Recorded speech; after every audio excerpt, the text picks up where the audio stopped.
Hello, my friends. Welcome back. I am very happy you are here today. Find a quiet place, sit comfortably, take a slow breath, and let us travel together into the past. Today, we will hear the real story of Queen Victoria. She was a small girl in a big palace. She was often lonely. She had many rules around her. But one day, this quiet girl became queen of a great country. She became one of the most famous queens in history. Victoria's story is about duty. It is about love. It is about sadness. And it is about growing strong, little by little. So now, let us begin. Victoria was born on May the 24th, 1819. She was born in London, in England. Her full name was Alexandrina Victoria, but later people called her Victoria. She was born in Kensington Palace. This palace was large and beautiful. But a palace is not always a happy place. Sometimes a palace can feel cold. Sometimes a palace can feel lonely. Victoria's father was Prince Edward. Her mother was Princess Victoria. They loved their baby girl. But when Victoria was only 8 months old, her father died. She was too small to understand it. But this sad event changed her life.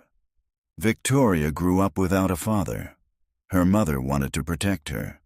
But her mother also gave her many strict rules. Victoria could not live freely like other children. She could not walk down the stairs alone. She could not sleep in a room alone. She could not meet many people by herself.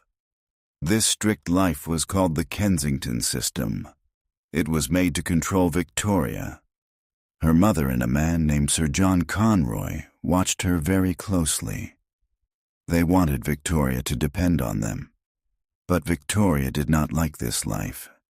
She was a quiet child, but inside she had a strong heart. She wanted to make her own choices. She wanted to be free.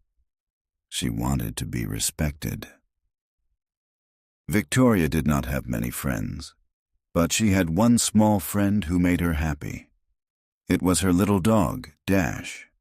Dash was a spaniel. He followed her. He played with her. He gave her love when she felt alone. Victoria also loved writing in her diary. Every day she wrote about her life. She wrote about her feelings. She wrote about the people around her.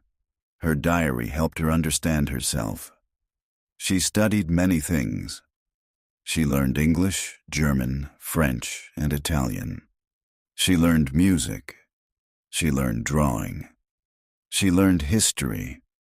She was not always a perfect student, but she was curious, and she wanted to do well. At that time, Victoria did not fully understand her future, but many adults around her knew something important. Victoria was close to the throne. One day, she could become queen. The king before Victoria was King William IV. He was Victoria's uncle. He had no living child who could become king or queen after him. So Victoria was next in line. Victoria was still young, but the country was waiting. Many people wondered, could this young girl become a good queen? Could she lead a powerful country? Could she stand strong in a difficult world? Then, early in the morning on June the 20th, 1837, everything changed. Victoria was asleep in Kensington Palace. It was very early. The sky was still quiet. There was a knock at her door. Important men had come to see her. They told her that King William was dead, and now Victoria was queen. She was only 18 years old, just 18. But she did not scream. She did not hide. She listened carefully. She understood that her life had changed forever. Victoria later said she would be good. These were simple words, but they showed her heart. She wanted to do her duty. She wanted to serve her country. She wanted to be a good queen. Soon, Victoria moved to Buckingham Palace. This was a very important moment for her. For the first time, she had more freedom. She could make choices for herself. She could have her own rooms. She could live away from the strict rules of Kensington. People were excited about the young queen. Many people liked her. She was small in body, but she had a strong mind. She spoke clearly. She worked hard. She listened to advice, but she also had her own opinions. Being queen was not easy. Every day, Victoria had papers to read. She had letters to answer. She had meetings with ministers. A minister is a person who helps lead the government. Victoria had to learn quickly. One of her most important helpers was Lord Melbourne. He was the Prime Minister. He was kind to Victoria. He explained politics to her in a simple way. Victoria trusted him very much. But a queen cannot only trust one person.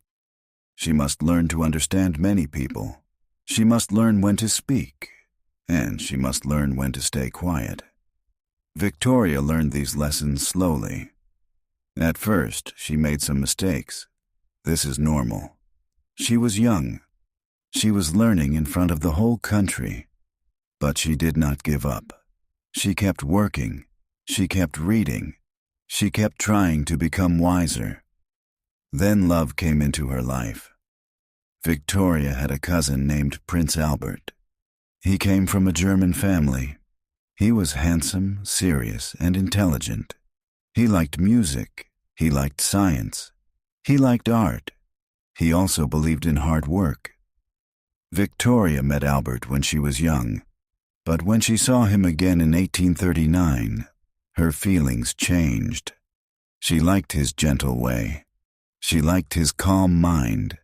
She liked his kind heart. In those days, Victoria was queen, so she had to ask Albert to marry her. Albert could not ask first. Victoria asked him, and Albert said yes. They married on February the 10th, 1840. Victoria wore a white wedding dress. This became very famous. After her wedding, many brides also wanted to wear white. This custom grew stronger because of Victoria. Victoria loved Albert deeply. He became her husband, but he also became her best friend. He helped her with her work. He read papers with her. He gave advice. He wanted the country to become better. At first, some people in Britain did not fully trust Albert. He was from Germany. He was not British.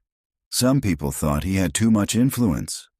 But slowly, many people saw that Albert was serious and hard-working. Victoria and Albert had 9 children. Their home was busy and full. There were children's voices. There were lessons. There were family meals. There were happy holidays. Victoria was queen, but she was also a mother. She loved her family. Sometimes she found motherhood difficult, but she cared deeply for her children. She wanted them to have good lives. Victoria and Albert liked simple family moments. They spent time at Osborne House on the Isle of Wight. This was a home near the sea. They also loved Balmoral Castle in Scotland. There they enjoyed quiet days, fresh air, and nature. Albert worked hard for many good projects. He wanted better education. He supported science and art. He helped organize the Great Exhibition in 1851. This was a huge event in London. People came to see machines, inventions, and beautiful objects from many places. The Great Exhibition showed that Britain was changing. Factories were growing. Trains were spreading. Cities were becoming larger. The world was moving into a new age. This time is now often called the Victorian Age. It was named after Queen Victoria. It was a time of great change. There were new inventions, new machines, new buildings, new ideas. But life was not easy for everyone. Many poor people worked long hours. Some children worked in factories. Cities could be dirty and crowded. So the Victorian age had two sides. It had progress, but it also had many problems. Victoria saw some of these changes during her long life. She saw trains become common.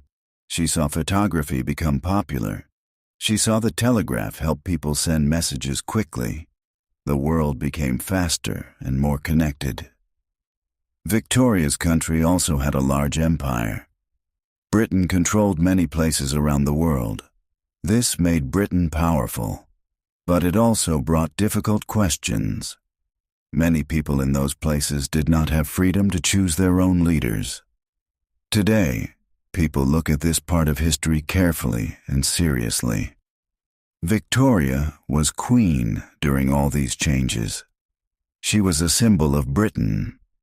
People saw her face on coins. They read about her in newspapers. They watched her family life from far away. But then a very sad day came. In 1861, Prince Albert became very sick. He was only 42 years old. Victoria was very worried. She stayed near him. She hoped he would recover. But Albert died in December 1861. Victoria's heart was broken. She had lost her husband. She had lost her closest friend.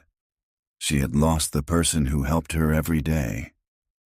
After Albert died, Victoria changed. She wore black clothes for the rest of her life. She stayed away from public events for a long time.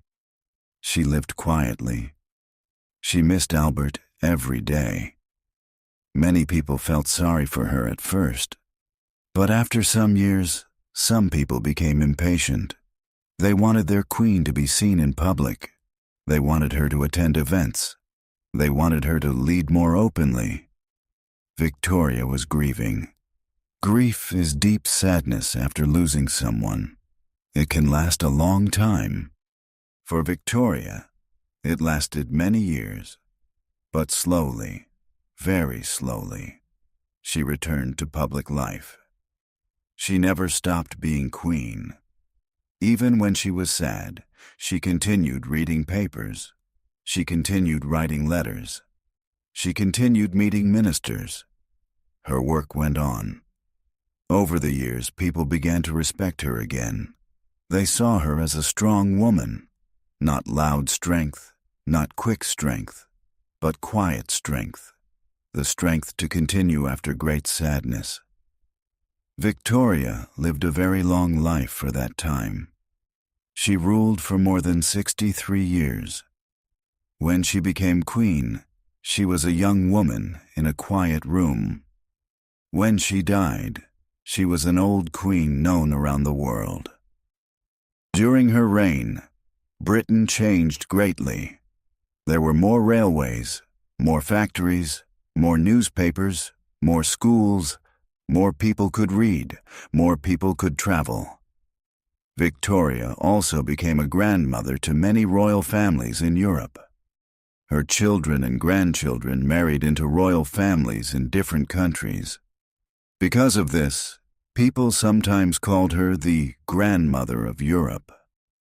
In 1887, Victoria celebrated 50 years as queen. This was called her Golden Jubilee. Crowds came to see her. People cheered for her. They celebrated her long service. 10 years later, in 1897, she celebrated 60 years as queen. This was her Diamond Jubilee. By then she was old, but people still came in great numbers. They wanted to see the queen who had been part of their lives for so long. Victoria died on January the 22nd, 1901. She was 81 years old. She died at Osborne House, the home she had loved with Albert. Her son became King Edward VII. When Victoria died, many people felt that an age had ended. She had been queen for so long that many people could not remember life before her. Her name became part of history. Her time became the Victorian Age. But when we think about Victoria, we should not only think about crowns and palaces. We should remember the lonely girl in Kensington Palace. We should remember the young queen who wanted to be good. We should remember the wife who loved Albert. We should remember the woman who carried sadness but still continued her duty. Victoria was not perfect. No person is perfect. She had strong opinions. She made mistakes. She lived in a time with many unfair ideas. But her life was real, and her story helps us understand history. She shows us that even powerful people can feel lonely.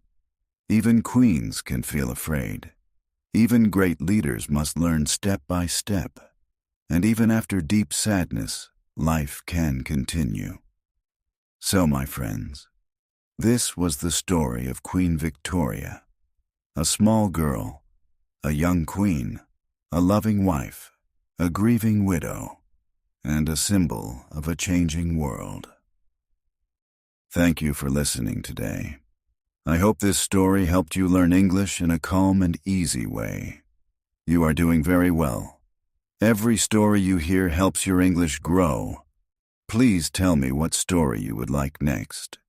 And if you enjoyed this peaceful journey, please like, comment, and subscribe. I will be happy to see you again in the next story.